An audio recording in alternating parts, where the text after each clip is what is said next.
not blaming Mexico. Their negotiators are better than our negotiators, far better. It's not even that. It's like the New England Patriots playing your high school football team. They're killing us in trade. They're killing us. So I would they make a fortune. Just so you understand, don't feel sorry for Mexico. They're making a fortune off the United States. They have taken advantage of us for a long time between trade and between the border. They will pay for that wall. They will pay for it. Remember what I said. They will pay for that wall. Oh, that was the Donald Trump, as though he needed some sort of introduction in his recent interview with Newsmax TV's J.D. Hayworth, claiming that Mexico is taking advantage of the U.S. on trade and immigration, and there's certainly room for talk on that. I'm Bill Tucker, filling in for Steve Malzberg on the Steve Malzberg Show. I'm joined now by my co-host, Amy Holmes.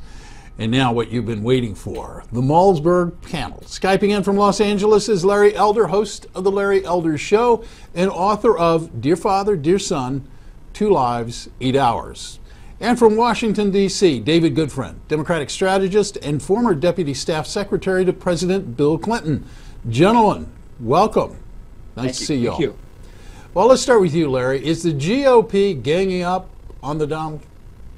Some of them are, and it's largely because the media has run to them and said, what do you think about what Donald Trump says? They don't run to Hillary and say, what do you think about Obama's embrace of Al Sharpton, who said incendiary things? They haven't gone to NBC and say, why have you not dumped Al Sharpton since you've dumped Donald Trump? So this is all media driven, and the point is Donald Trump has hit on a very important issue, and that is our borders remain porous. I don't know why the media does not go to Democrats and say, is he right or is he wrong about the fact that the borders remain porous? David, this is Amy Holmes here. What about that? I mean, we have this tragic murder of a young 32-year-old woman in San Francisco, and now her killer, who had been deported 5 times and convicted on 7 felony charges, admitting that he went to San Francisco in part because it was a sanctuary city and that he would be protected and he wouldn't be deported again. Doesn't Donald Trump have something of a point here? Well, I actually think that his discussion of trade is very reminiscent of the discussion of trade that you hear coming from organized labor and environmental groups. There is a common theme between the far right and the far left that our trade agreements have become lopsided and disadvantageous to American workers. You'll find a lot of agreement with that particular point. But what about the non-enforcement of our laws and someone like this gentleman in San Francisco being let loose, wandering the streets and killing somebody? Yes, and I think you can find examples of law enforcement failing in even keeping our streets safe. There are always going to be examples of failed enforcement of existing laws. And the question is whether you take those examples as proof positive that the entire underlying policy is to blame, or whether there's a certain amount of a percentage of every law where law enforcement is not going to be able to catch up with each and every single perpetrator. I think in this case, when we bring it into focus the presidential race, Donald Trump would have been well advised to take out some of the vitriol against one particular ethnicity, which lost him a lot of attention and votes, and instead focus on the broader point of whether or not trade agreements are in fact helping our economy, which I think has been very, very much in the debate, in the public mind, and we saw it recently with the trade vote in Congress. All right, we're going to have to leave it there for right now, guys. We'll be right back with round 2 of the Malzberg panel in just a moment. And when we do come back, I want to get into the issue of sanctuary cities really, really quickly, because when David talks about policies that are preventable, we're talking about a policy in the case of sanctuary cities, which are not only preventable, they're illegal, but they're allowed to exist. We'll be right back with round 2 of the Malzberg panel.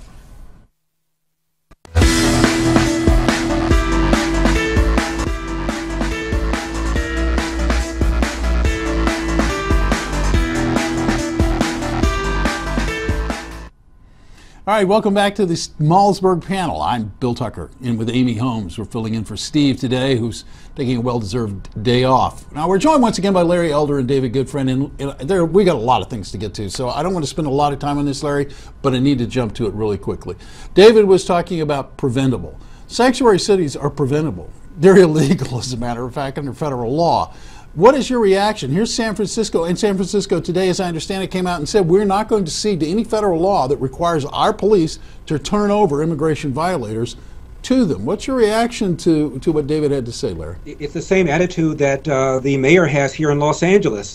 They are sanctuary cities. You come to LA, you come to the Bay Area, and you're an illegal alien, you are home free. There was a young man named Jamil Shaw II who was shot and killed by an illegal alien who had just been released from the police, hadn't been deported, and this is the kind of thing that Donald Trump is talking about. That our borders are porous. These unaccompanied children that have come here the last couple of years, 98% of them are still here. They are not going to go back. This is what Donald Trump is talking about. We are being taken advantage of. Mexico militarizes its border. If you enter Mexico as an illegal alien, you are a felon. You cannot participate in a political demonstration the way illegal aliens do in America. You'd be deported. It's outrageous the way how generous we are with our illegal aliens. You know, that's what Donald Trump's talking about. It reminds me, can you imagine if the mayor of a city said, well, we are not going to abide by the Supreme Court ruling when it comes to gay marriage. We're going to be a sanctuary city for people who oppose it. You know, you just can't flout the law like that.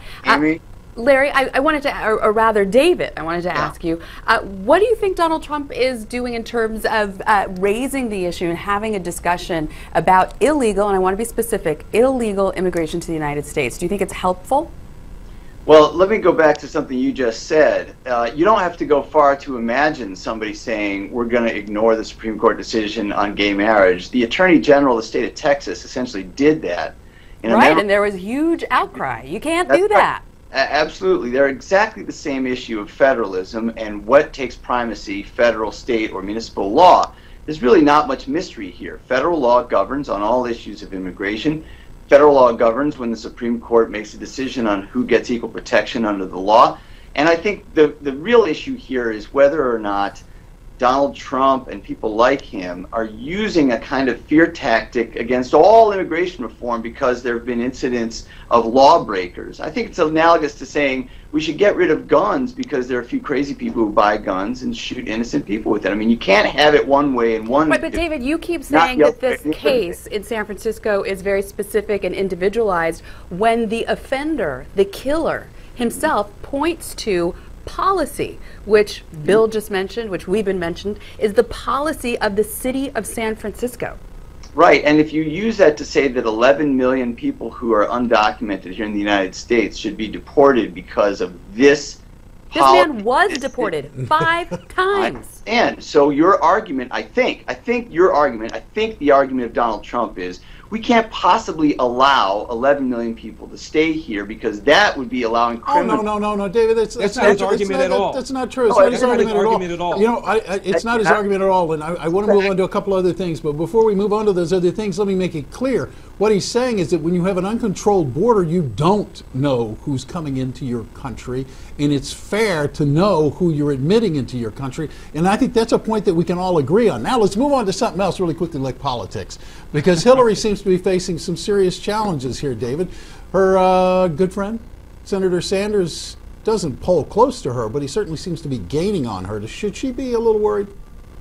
Oh, she has to take him very seriously, particularly in the early state of New Hampshire, which borders his home state of Vermont. But I think there's a difference between making Hillary answer to the left of the Democratic Party and make her a stronger candidate for having a good fight for the nomination versus a mortal threat to her candidacy for president. I don't think Bernie Sanders represents the latter. He's not a mortal threat to her ability to become president, but he is absolutely making sure that she answers to a very core constituency within the Democratic Party in states like New Hampshire and Iowa and the early voting states. And that's important. I think Bernie Sanders represents a real voting bloc within the Democratic Party, within the general election voter base, and he has to continue to play this role so that she, in effect, answers to the progressive core of the Democratic Party. Right. Now, I would argue that the senator probably doesn't think he's playing a role for Hillary, that he's actually running in earnest. But Larry, really quickly before we go,